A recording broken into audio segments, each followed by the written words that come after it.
Islam dinan bi Muhammadin nabiyyan wa rasulan ya Rabbana shalli wa sallim da'iman ala habibika man ilaika da'ana wa ta'ala bil Qur'anil Karim inna na'lamu ma yushirun. Allah Subhanahu wa ta'ala jalla jalaluhu berfirman, sungguhnya kami mengetahui apa yang mereka rahasiakan.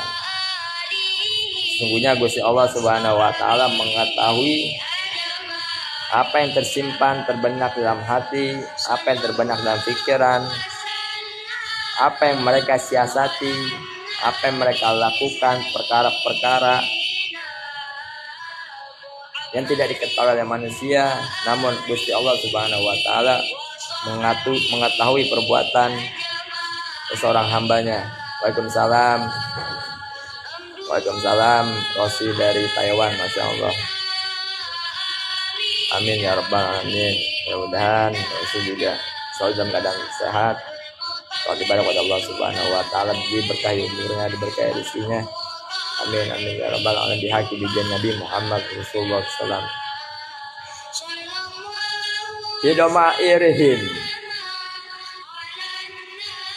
Gusti Allah Subhanahu wa ta'ala mengetahui di dalam sanubari mereka, di dalam hati yang tersimpan di dalam hati mereka. Minat takzib,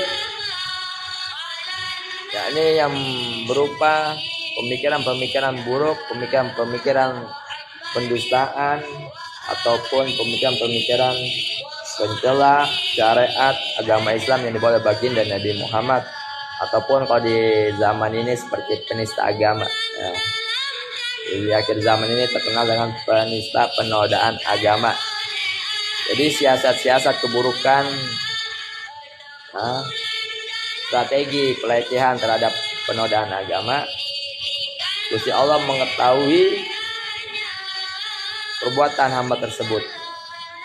Maka beruntung kita di akhir zaman ini, banyak kaum kafir Yahudi dan sekutunya beserta para PKI dan sekutunya meluncurkan strategi siasat untuk menghancurkan umat Islam, terkhusus di negeri Indonesia, negara kesatuan Republik Indonesia yang kita cintai ini, yang kita junjung tinggi, yang kita jaga sampai detik ini berkah para ulama warasatul anbiya. Dijaga oleh ulama, karena ulama para pewaris Nabi banyak di Indonesia ini. Para ulama, terkhusus Imam Besar Habib Muhammad Rizik bin Syihab yang menegakkan nahi mungkar. Dan ada lagi guru kita bersama, yakni Habib Bahar bin Smith, yang menegakkan amar ma'ruf nahi mungkar, yang berjuang, yang melawan kezaliman pemerintahan yang menyusahkan rakyat Republik Indonesia. Maka bersyukur kita ada ulama yang berperan, mereka dengan lembut, ada ulama yang berperan dengan tegas, ada ulama yang berperan dengan lugas, lantang bicara, tidak takut mengambil risiko, entah itu di penjara, dicolak, dimaki, dibunuh dan sebagainya. Maka itu semua adalah sebagian daripada perjuangan untuk menjaga agama Islam terhadap siasat-siasat penodaan agama, penistaan agama yang dilakukan di akhir zaman ini. Kalau di zaman dulu, di zaman Kanjeng Nabi itu seperti kaum kafir, beserta Abu Lahab dan sekutunya, mereka mencecar, tidak ada habisnya untuk apa? Mencegah dakwah Rasulullah SAW atas risalah agama Islam yang dibawa oleh baginda Nabi Muhammad Rasulullah SAW. Maka intinya daripada ulama, mereka berjuang menjaga Islam sehingga sampailah ajaran agama Islam, ajaran yang dibawa baginda Nabi Muhammad sampai kepada kita detik ini, hari ini. Kita masih mengenal ulama seperti para habaib, kiai, ustadz dan lain sebagainya, mereka yang berjuang untuk menjaga agama Islam dari penistaan, penodaan agama. Subhanallah, alhamdulillah, la ilaha illallah, wallahu akbar, Allah akbar, illa billahil aliyil azim. Wa ma yulinun, Allah Subhanahu wa taala berfirman, dan apa yang mereka nyatakan. Allah mengetahui apa yang mereka nyatakan. Maka bersyukur ada Habib Rizik bin Syihab, imam besar. Salah satu anak punya guru, lahir Al-Fajir. Belajar bersama beliau di Megamendung. Syukur gitu. Ada utusan Allah, ada hamba Allah yang berjuang menjaga Islam, agama Islam di Indonesia. Wama yulinun, dan apa yang mereka nyatakan, yakni para kafir bersekutu, membuat strategi, meluncurkan siasatnya untuk menghancurkan Islam ketika Kanjeng Nabi Muhammad Rasulullah SAW berdakwah sebelum beliau hijrah ke kota Madinah. Bi al-sinatihi minnal izai anna kufar, dengan lidah-lidah mereka berupa hal-hal yang menyakitkan, karena sesungguhnya orang-orang kafir, lidah-lidah orang kafir ini menyakitkan. Lidah-lidah orang kafir ini menyakitkan, karena sesungguhnya orang-orang kafir qalu bil haqqi alaihi salatu wassalam syairan au majnun au kahin. Menyatakan apa? Menyakitkan apa? Melukai apa? Orang-orang kafir dan sekutunya Abu Lahab dan serta para sahabatnya, mereka menyakiti dengan lidah-lidah mereka, membuat strategi. Siapa yang mereka sakiti? Mereka mengatakan tentang pribadi baginda Nabi Muhammad. Mereka mengatakan, menyakiti dengan lisannya, melukai tentang kepribadian Rasulullah SAW. Kita punya Nabi, kita punya Rasul. Mereka katakan, orang kafir katakan, Rasulullah Muhammad itu dia hanya seorang penyair, atau orang gila, ataupun peramal. Jadi Kanjeng Nabi ini dikatakan oleh orang kafir, Abu Lahab dan sekutunya, Muhammad itu hanya seorang apa? Penyair. Muhammad itu hanya seorang orang menjenun, orang gila, atau orang peramal. Nah, disinilah perjuangan Kanjeng Nabi Muhammad, perjuangan Rasulullah SAW. Kasihnya Allah, beliau berdakwah, menyebarkan syariat Islam, sampai dikatakan Kanjeng Nabi adalah seorang penyair. Al-Quran dikatakan syair, padahal itu firman Allah Subhanahu wa taala atas wahyu perantara malaikat Jibril alaihissalam kepada baginda Nabi Muhammad. Namun orang kafir dan sekutunya menyatakan Rasulullah SAW adalah penyair, dan Kanjeng Nabi Muhammad dikatakan oleh kafir dan sekutunya beliau adalah orang gila. Dan Kanjeng Nabi Muhammad SAW dikatakan oleh orang kafir menyakiti Rasulullah lewat lisannya, lewat lidahnya. Kanjeng Nabi hanyalah orang peramal. Padahal itu semua ada mukjizat, kelebihan Kanjeng Nabi Muhammad Rasulullah SAW. Wala tazan ya Muhammad mimma yaqulul kufar inna na'lamu qallahum wa nantakimu minhum. Maka jangan kau bersedih, kata Gusti Allah Subhanahu wa taala kepada kekasihnya Rasulullah.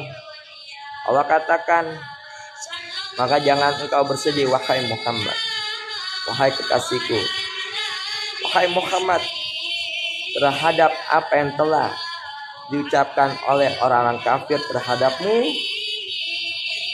Yaqulul kufar inna na'lamu qallahum wa natakimu minhum. Sesungguhnya kami Gusti Allah beserta para malaikat dan serta para malaikat Jibril alaihissalam mengetahui ucapan mereka, dan kami akan membalas menyiksa mereka.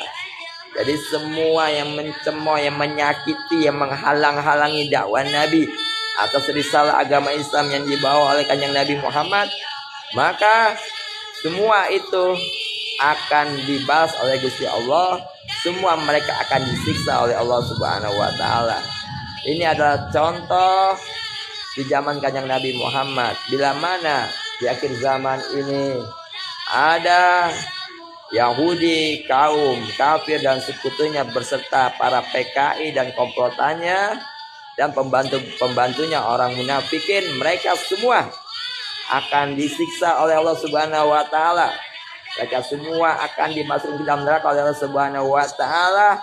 Terlebih mereka yang menyakiti para alim ulama, terlebih mereka yang menyakiti para habaib cucu baginda Nabi Muhammad yang berjuang di jalan Allah Subhanahu wa taala, yang menegakkan amar ma'ruf nahi mungkar, yang menjaga agama Islam lewat penistaan, lewat penodaan agama yang dilakukan oleh orang kafir, Yahudi dan sekutunya beserta para PKI, beserta para company-company-nya. Naudzubillah summa naudzubillah. Maka mereka semua akan dimasukkan ke dalam siksaan yang pedih. Maka mereka semua akan dimasukkan ke dalam nerakanya Allah Subhanahu wa taala. Awalam yara insanu anna khalaqnahu min nutfatin fa idzahum qasimun mubin.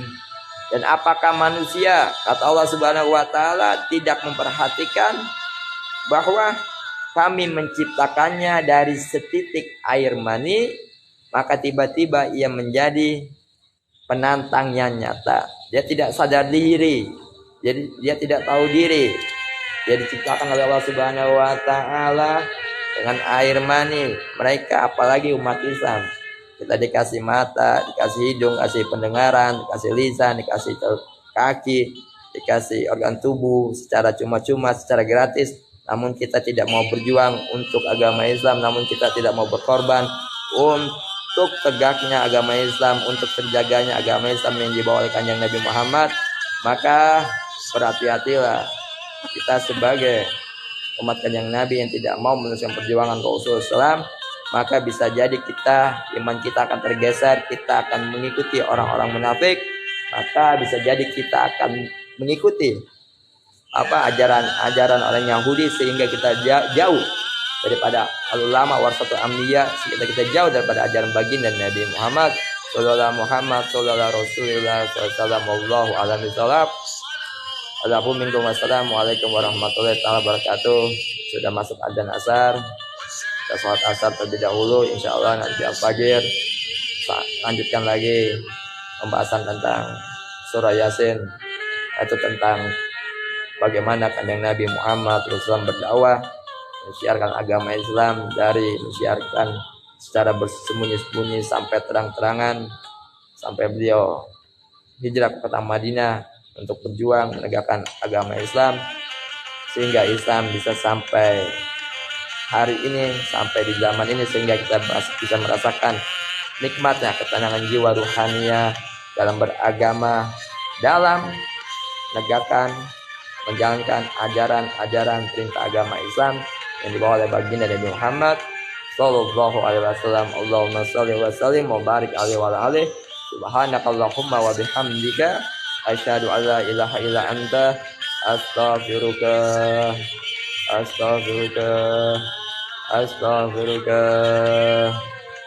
wa atubu ilaik was'aluka an tusalli wa tusallim ala abdika wa rasulika sayyidina Muhammadin wa ala ali Abdullah wa atamama salita wa salamta ala hadin min ibadika mustafayina. Allahumma shalli wa sallim wa barik alaihi wa ala alihi sallallahu